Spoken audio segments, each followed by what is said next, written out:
Good morning, students. Students, we are doing chapter number 6 of microeconomics, price elasticity of demand. हम इसकी definition, इसका formula और इससे related numerical कर चुके हैं. आज है हमारे पास important topic degrees of price elasticity of demand. Chapter number क्या है हमारे पास? ये 6th डिग्रीज. स्टूडेंट्स, मैंने आपको स्टार्टिंग में ही बताया था कि जो प्राइस का इफेक्ट होता है डिमांड पर, demand for community, her goods के केस में अलग अलग होता है. टाइम के अकॉर्डिंग अलग अलग होता है, सिचुएशन के अकॉर्डिंग अलग अलग होता है. ठीक है ना? तो कुछ गुड्स ऐसी होती हैं जिनके ऊपर प्राइस का बहुत ज्यादा इफेक्ट पड़ता है, और कुछ गुड्स ऐसी होती हैं जहां पर प्राइस का बिल्कुल भी इफेक्ट नहीं पड़ता. प्राइस इंक्रीज हो चाहे डिक्रीज हो, डिमांड में चेंज नहीं आएगा. ठीक है ना? टाइम के अकॉर्डिंग ऐसा होता है. तो इन सभी के बेस के ऊपर जो प्राइस इलास्टिसिटी की वैल्यू आती है वो आती है बेटा 0 टू इन्फिनिटी के बीच में. 0 टू इन्फिनिटी के बीच में आती है. मिनिमम वैल्यू क्या होगी बेटा? 0, और मैक्सिमम वैल्यू क्या होगी? इन्फिनिटी. तो इसी बेस के ऊपर हमने प्राइस इलास्टिसिटी ऑफ डिमांड की 5 डिग्रीज कन्वर्ट की है, बनाई है. ठीक है बेटा? पहली है perfectly elastic demand. Perfectly elastic ऐसा कब होता है बेटा? जब when demand for commodity is infinitive at a given price. मतलब जो प्राइस गिवन है उसके ऊपर आप जितनी मर्जी डिमांड कीजिए, जितनी मर्जी क्वांटिटी परचेज कीजिए, but due to little rise in price demand for community comes to 0. But अगर सेलर ने, प्रोड्यूसर ने, बेचने वाले ने थोड़ा सी प्राइस इंक्रीज कर दिए, डिमांड विल कम्स टू 0. देखिए बेटा, ये डायग्राम देखिए कि जब प्राइस 5 है, चाहे आप 10 यूनिट लो, चाहे 20 यूनिट परचेज करो, चाहे 30 यूनिट परचेज करो, demand will remain, price will remain constant. But अगर प्रोड्यूसर ने प्राइस को थोड़ा सा भी इंक्रीज कर दिया, 5 to 6 कर दिया, डिमांड 0 हो जाएगी. बेटा कब होता है ऐसा? सोच के देखो. देखो बेटा, ये होता है जब किसी भी कम्युनिटी के प्राइस गवर्नमेंट ने डिसाइड किए हैं और सेलर उससे ज्यादा प्राइस नहीं ले सकता. जैसे कि पेट्रोल. अब पेट्रोल जो प्रोडक्ट है वो होमोजेनियस है, सभी पेट्रोल पंप पे एक जैसा मिलता है. उसके रेट कौन डिसाइड करता है? गवर्नमेंट या एजेंसी डिसाइड करती है. मान लो आज पेट्रोल का रेट 80 रुपीज है, तो सभी पेट्रोल पंप पे रेट क्या मिलेगा? 80 रुपीज. लेकिन 80 पे चाहे आप 10 लीटर लो, 20 लीटर लो, 20, 30, 50, 100 लीटर, जितना मर्जी परचेज करो, प्राइस क्या रहेंगे? कांस्टेंट रहेंगे. हाँ, अगर एक डीलर ने, पेट्रोल पंप सेलर ने प्राइस 82 कर दिए, तो क्या आप लोग उसके पास जाओगे?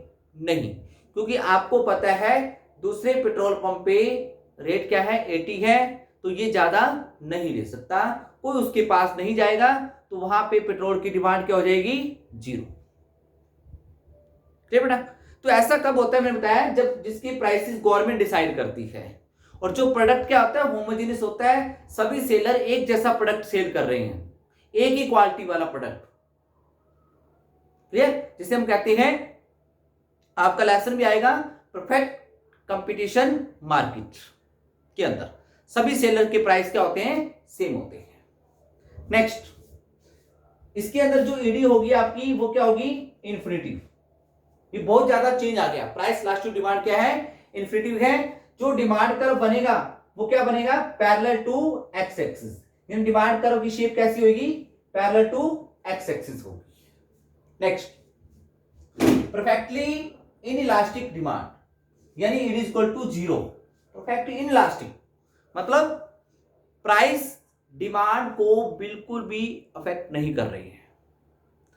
प्राइस इंक्रीज हो चाहे डिक्रीज हो, डिमांड विल रिमेन कांस्टेंट।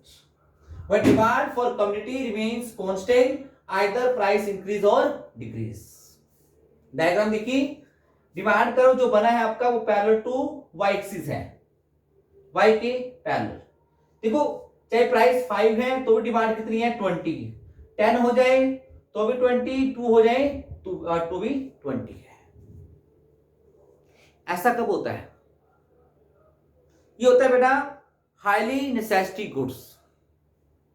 जैसे कि आपकी बुक है, इकोनॉमिक्स की बुक, अगर ये 400 की आती है तो भी आप कितनी लोगे? एक। अगर ये 500 की हो जाती है तो भी एक लोगे। अगर 300 हो जाएगी तो भी एक लोगे। मेडिसिन हैं, डॉक्टर ने प्रिस्क्राइब कर दी हैं, आप मेडिकल पे जाते हो, चाहे सस्ती मिले चाहे महंगी मिले, जितनी रिक्वायरमेंट आप उतनी ही लेकर आओगे। क्लियर? तो इस केस में हमारी डिमांड की इलास्टिसिटी क्या है? 0। मतलब ये आपके पास फॉर्मूला है, चेंज इन प्राइस कितना भी हो जाए 10, 20, 30, लेकिन डिमांड में चेंज क्या आएगा? 0। तो 0 बाय एनीथिंग क्या होता है? 0 होता है। इट इज इक्वल टू क्या आएगी? 0 आएगी। क्लियर बेटा? Third, unitary elastic demand. Unitary means 1, यानी इलास्टिक डिमांड क्या है? 1 है। 1 कब आती है बेटा?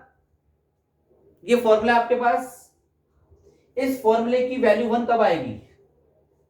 जब दोनों ये कट जाएंगे, दोनों ये कट जाएंगे। और कटेंगे कब? जब दोनों में चेंज क्या है? इक्वल है। मतलब percentage change in quantity demanded is equal to percentage change in price. मतलब अगर 10% प्राइस में इंक्रीज हुआ है तो 10% डिमांड क्या हो गई है? डिक्रीज हो गई है। कट गया, कितना आ गया? 1 आ गया। या इसकी दूसरी definition, total expenditure on community remains constant either price increase और डिक्रीज। मतलब हम प्राइस के अकॉर्डिंग रिस्पॉन्स कर रहे हैं, इक्वल रिस्पॉन्स। हम ऐसे रिस्पॉन्स कर रहे हैं कि हमारा उसके ऊपर होने वाला एक्सपेंडिचर वो सेम रहेगा।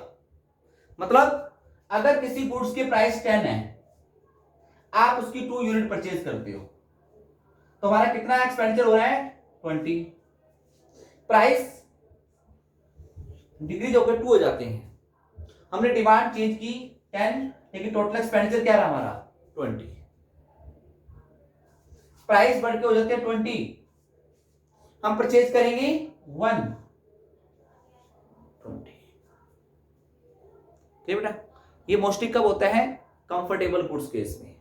कि मान लो बाजार के अंदर आप लोग बैट लेने गए, टीवी लेने गए, तो आप सोच के गए हो कि 20,000 रुपीज खर्च कर रहे हैं, चाहे महंगे आए चाहे सस्ते, 20,000 वाला ही लेके आओगे। बाजार में कई बार होता है, मम्मी ने कहा भी 100 रुपये का फ्रूट ले आओ, मैंगो लेने गए, 100 रुपये किलो मिले तो भी किलो ले आए, 50 रुपये किलो मिले तो 2 किलो ले आए, यानी एक्सपेंडिचर क्या रखा हमने? 100 रखा। तो हमारी डिमांड क्या है?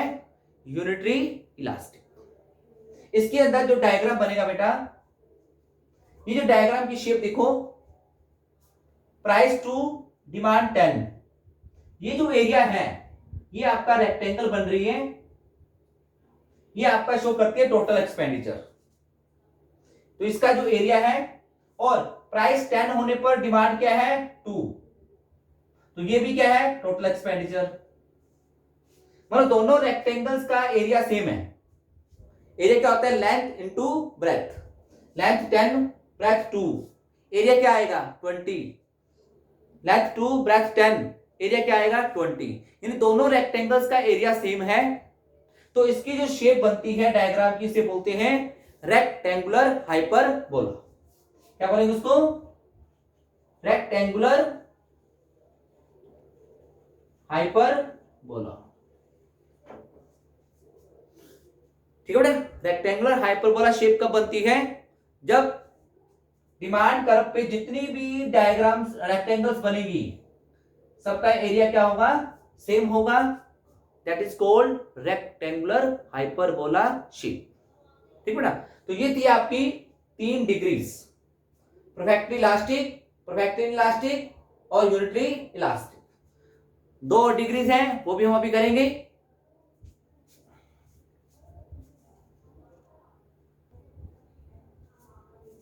हाँ जी स्टूडेंट्स, फोर्थ है हमारे पास इलास्टिक डिमांड और more than unitary.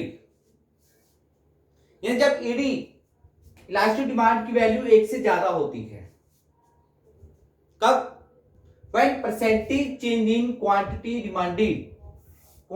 demanded is greater than percentage change in price। मतलब जब हमारी डिमांड प्राइस के अकॉर्डिंग ज्यादा रिस्पॉन्स करती है, मतलब अगर प्राइस में चेंज कितना हुआ है 10%, कितना भी 10%, और डिमांड में चेंज इससे ज्यादा आ रहा है 20%, 30% का चेंज आ रहा है, तो उसकी वैल्यू क्या आएगी बेटा, मोर देन 1 आएगी। मतलब 20% बाई 10% क्या वैल्यू आएगी 2, जो 1 से ज्यादा है। इस केस में कहा जाता है कि हमारी डिमांड क्या है, इलास्टिक है, हम प्राइस के अकॉर्डिंग ज्यादा रिस्पॉन्स करते हैं। देखो बेटा, जब मार्केट में सेल लगी होती है, ठीक है, हम मार्केट में शॉपिंग करने जाते हैं, लेकिन सेल देखकर सस्ता मिल रहा होता है तो हम लोग क्या करते हैं, जरूरत से ज्यादा, हम खरीदने गए थे 1 क्वांटिटी, ले आते हैं 3-4 क्वांटिटी, तो उस केस में हमारी डिमांड क्या है, इलास्टिक है, यानी मोर देन यूनिटरी है। हाँ, प्राइस बढ़ गए मार्केट के अंदर तो हमने क्वांटिटी बिल्कुल कम लेके आए। जब प्राइस हम सोच के गए 50 रुपीज, मार्केट की प्राइस हो गए 100, तो हमने अपनी डिमांड बहुत ज्यादा कम कर दी, ठीक है ना, तो हमारी डिमांड क्या है, मोर देन यूनिटरी है। क्लियर। नेक्स्ट, इसमें डिमांड कर्व देखिए बेटा कैसा बना। देखो जब प्राइस है ओपी, डिमांड क्या है हमारे पास ओक्यू, प्राइस कम हो जाते हैं OP1, डिमांड हो जाती है OQ1, तो आप देख सकते हो प्राइस में चेंज और डिमांड में चेंज, कौन सा चेंज ज्यादा आ रहा है, कौन सा, डिमांड में चेंज ज्यादा आ रहा है। ठीक है, तो इस केस में जो डिमांड कर्व बना है आपका वो है मोर देन 1, यानी इलास्टिक डिमांड कर्व है। इलास्टिक फ्लैटर बनेगा, फ्लैट डिमांड कर्व जो शो करेगा कि डिमांड आपकी इलास्टिक है। हाँ जी, लास्ट है आपके पास inelastic demand, less than unitary, it is less than 1। तो बेटा कब होगा ऐसा, when percentage change in quantity demanded is less than percentage change in price। मतलब जब मान ले कि प्राइस में चेंज आया है 10% इंक्रीज हुए हैं, लेकिन डिमांड डिक्रीज हो रही है 5%, 6%, 7%, यानी प्राइस के अकॉर्डिंग कम चेंज आ रहा है। ठीक है, तो हमारी डिमांड क्या है बेटा, इन इलास्टिक डिमांड है, यानी लेस देन यूनिटरी है। डिमांड कर्व में देखिए बेटा डायग्राम के अंदर प्राइस ओपी है तो डिमांड क्या है ओक्यू, प्राइस हो जाते हैं OP1, कम हो गए, डिमांड में थोड़ा सा चेंज आया, तो चेंज किसमें ज्यादा दिखाई दे रहा है, प्राइस के अंदर, डिमांड के अकॉर्डिंग, तो इसे बोलते हैं इन इलास्टिक डिमांड और लेस देन यूनिटरी। बेटा ये कब होता है, ये होता है जब मैंने आपको पहले बताया था कि लाइफ के लिए जो नेसेसिटी गुड्स होती है, अब मान लो आपके पास टाइम कम है और मार्केट के अंदर प्राइस इंक्रीज हो गए हैं और आप अपनी डिमांड को चेंज नहीं कर सकते, टाइम कम है, आपके पास डिमांड को मतलब पोस्टपोन करने का टाइम नहीं है, तो उस केस में आप प्राइस बढ़े तो हो सकता है डिमांड थोड़ी सी कम कर दें, लेकिन ज्यादा चेंज नहीं कर पाएंगे। ठीक है ना, अगर किसी गुड्स का अल्टरनेटिव अवेलेबल नहीं है अल्टरनेटिव। बाजार में गए आप लोग, वो कॉस्टली हो गई है, लेकिन उसका अल्टरनेटिव नहीं है, सब्स्टिट्यूट नहीं है, नेक्स्ट बात आपको लेके आनी पड़ेगी। आप डिमांड को कम नहीं कर पाओगे, थोड़ी सी कम कर लोगे, ज्यादा कम नहीं कर पाओगे, तो उस केस में आपकी डिमांड क्या है बेटा, इनइलास्टिक है। बेटा लाइफ के अंदर अगर हम देखें तो मार्केट के अंदर दो ही प्रकार की मेनली होता है, इलास्टिक और इनइलास्टिक डिमांड। ठीक है बेटा, तो ये दोनों प्रकार की डिमांड बिजनेस मैन को, सेलर को अपनी गुड्स के प्राइस डिसाइड करने में हेल्प करती है। अगर बिजनेसमैन को पता है कि जो वो गुड्स सेल कर रहा है उसकी डिमांड है इलास्टिक, मतलब प्राइस में चेंज आने पे डिमांड में ज्यादा चेंज आता है, तो वो कस्टमर से प्राइस लेगा कम, ताकि डिमांड क्या हो, ज्यादा हो। ठीक है, अरे वो ज्यादा गुड सेल करना चाहता है तो प्राइस कम कर देगा। उसको पता है कि अगर मैंने 10% प्राइस कम किए हैं तो डिमांड कितनी बढ़ जाएगी, 20% बढ़ जाएगी, तो आपसे प्राइसेस कम लेगा। हाँ, अगर दुकानदार को, शॉपकीपर को, सेलर को पता है कि जो वो गुड सेल कर रहे हैं उसकी डिमांड क्या है, इनइलास्टिक, तो वो आपसे प्राइसेस ज्यादा लेगा। उसको पता है कि कस्टमर की डिमांड में ज्यादा चेंज नहीं आएगा, वो उसको लेके ही जाएगा, तो क्यों ना मैं कस्टमर से प्राइसेस ज्यादा ले लूं। तो कभी आप लोगों ने देखा है मेडिकल शॉप के अंदर जब मेडिसिन लेने जाते हैं हम लोग, तो प्राइसेस वो ज्यादा ले चाहे कम, हमारी डिमांड में ज्यादा चेंज नहीं आता, तो आपसे प्राइसेस क्या लेता है, ज्यादा लेता है। उसको पता है कि कस्टमर मेडिसिन लेके ही जाएगा। ठीक है ना, तो ये थी 5 सिचुएशन आपने पढ़नी है, 5 डिग्रीज हैं और प्राइस इलास्टिसिटी ऑफ डिमांड। कल हमारा टॉपिक रहेगा सिग्निफिकेंस या factor affecting of price elasticity of demand. मतलब कल हम करेंगे कि किन किन सिचुएशन के अंदर, किस टाइम पीरियड के अंदर, कौन सी गुड्स के केस में प्राइस इलास्टिक डिमांड कैसी होती है। मेनली 2 करेंगे, इलास्टिक और इनइलास्टिक। ठीक है बेटा, आज इस वीडियो को अच्छी तरह देखो। ठीक है, कोई भी डाउट होता है फोन करके आप लोग समझ सकते हैं, पूछ सकते हैं बेटा। ओके बेटा।